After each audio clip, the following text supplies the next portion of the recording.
Agimat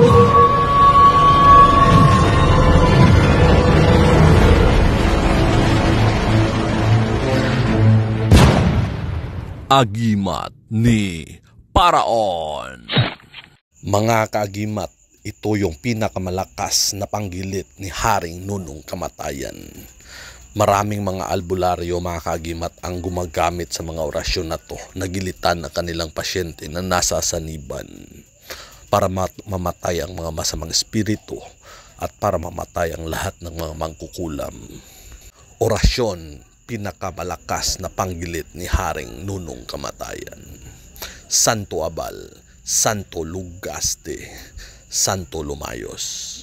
Mamili ka lang nito, mga kaagimat. Ang pangalawa ay Akno, Amesyutan, Ipukso. 3 ulit din ito, uusalin, mga kaagimat.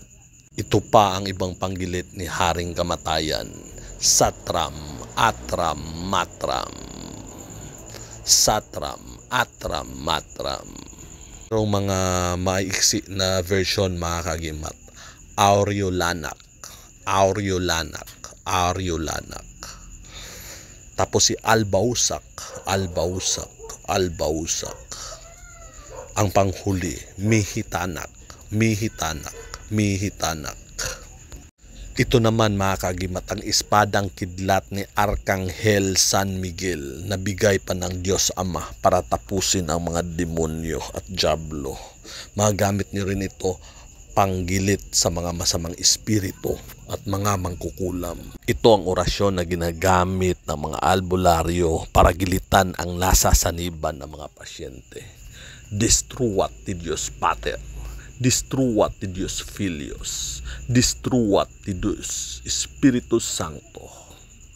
3 ulit din itong uusalin, mga kaagimat.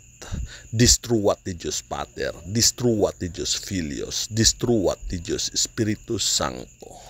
So, mga kaagimat, please like, share, comments, and subscribe to our YouTube channel and follow me on Facebook. At kita-kita tayo sa susunod na video. Ako ang iyong kaagimat na si Paraon. Marami pong salamat sa inyong panunood.